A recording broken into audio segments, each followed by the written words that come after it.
প্রিয় শিক্ষার্থীবৃন্দ, আজকে আমরা স্বরবর্ণ লিখব। স্বরবর্ণ লেখার সময় আমরা অনেকেই যে ভুলগুলো করে থাকি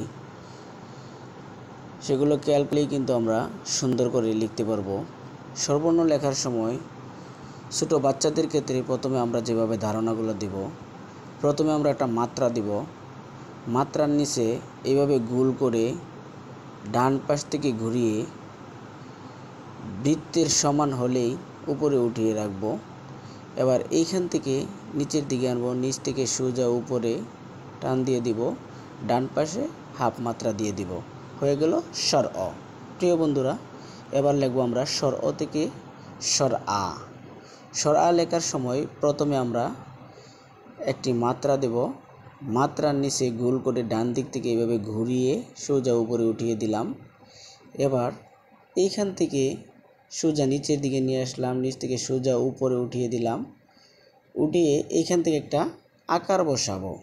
আকার বসানোর সময় প্রথমে এইভাবে একটা দিতে হবে ছোটো করে, তারপরে উপর থেকে সোজা নিচের দিকে টান দিলেই ডান পাশে হাফ মাত্রা বসিয়ে দিলাম, হয়ে গেল স্বর আ। এবার আমরা লিখব রস্বই। রস্বই লেখার সময় প্রথমে আমরা একটা গোল করে নেব, তারপর ডান দিক থেকে ঘুরিয়ে গোলের নিচে যখন আসবে গোলটা নিচেরটা এক সমান থাকতে হবে। আবার দ্বিতীয় স্টেপে খেয়াল করে দেখেন, প্রথমে একটা মাত্রা দেব।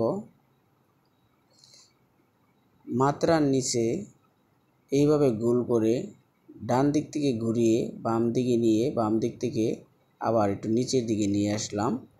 উপরে উড়ানিটা এই মাথা থেকে এইভাবে দিতে হবে এই পর্যন্ত। এবার আমরা রস্বই থেকে দীর্ঘই লিখব। দীর্ঘই লেখার সময় যে জিনিসটা খেয়াল রাখবেন, প্রথমে আমরা একটা মাত্রা দেব। মাত্রার নিচে এইভাবে কলমটা ধরে ডান দিক থেকে বাম দিকে এই বৃত্তের নিচে যখন আসবে, বৃত্ত থেকে সোজা একটু বাঁকা করে উপরে উঠিয়ে নিচের দিকে নামিয়ে দিলাম।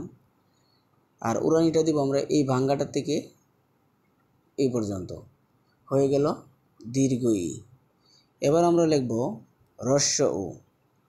হ্রস্ব উ লেখার সময় মাত্রা দেওয়ার পরে মাঝখান থেকে এইভাবে ডান দিকে ঘুরিয়ে বাম দিকে উঠিয়ে দিতে হবে। এবার উড়ানিটা দিব আমরা এই ভাঙ্গার জায়গাটা থেকে সোজা উপরে। এবার আমরা হ্রস্ব উ থেকে দীর্ঘ উ লিখব। প্রিয় বন্ধুরা, প্রথমে আমরা হ্রস্ব উ লিখব। হ্রস্ব উ লেখার সময় এইভাবে খেয়াল করে লিখতে হবে। হ্রস্ব উ লিখলাম, উপরে উড়ানিটা দিতে হবে। তারপরে এইখান থেকে ধরে একটু সামান্য ফাঁকা করে এইভাবে উপরে উঠিয়ে দিলাম, হয়ে গেল দীর্ঘ উ। এবার লিখব আমরা রি। রি লিখতে সময় প্রথমে ব লিখব, মাত্রা ছাড়া একটা ব লিখব। এইখান থেকে সোজা উপরে উঠাইতে হবে, এই ভাঙ্গাটার নিচ থেকে ধরে সোজা উপরে রির চিহ্নটা দিয়ে দিব। এবার এইখান থেকে ধরে এইভাবে দিয়ে দিব, হয়ে গেল রি। এবার লিখব আমরা এ। এ লেখার সময় এইভাবে গোল করে উপরে উঠাইতে হবে, তারপরে এই দিক থেকে ঘুরিয়ে এই বৃত্তটার সমান যখন হবে তখন কলমটা উঠিয়ে দেব, বৃত্তের সমান থাকবে। এবার আমরা দ্বিতীয় স্টেপে খেয়াল করে দেখেন, প্রথমে গোল করলাম, উপরে উঠাইলাম, উপর দিক থেকে সোজা নিচের দিকে নিলাম, নিচ থেকে এইভাবে ভাঁকা করে উঠিয়ে দিতে হবে, হয়ে গেল এ। এবার আমরা এ থেকে আমরা ওই বর্ণটি লিখব। ওই বর্ণটি লেখার সময় প্রথমে আমরা একটি এ লিখব। এ লেখার পর এই যে বৃত্তটা আছে, বৃত্তের ডান পাশ থেকে ঘুরিয়ে আমরা এই পর্যন্ত উঠিয়ে দিব, হয়ে গেল ওই। এবার আমরা লিখব ও। ও লেখার সময় প্রথমে আমরা একটা গোল দিলাম, গোল দেওয়ার পরে এইখান থেকে আবারও গোল করে নিচের দিকে নিয়ে সোজা উপরে উঠিয়ে দিলাম, হয়ে গেল ও। প্রিয় শিক্ষার্থী বন্ধুরা, লেখাটি যদি সুন্দর হয় তাহলে অবশ্যই একটি লাইক করে পাশে থাকবেন। আর ফলো করার সাথে সাথেই ফলো ব্যাক পাবেন। ধন্যবাদ।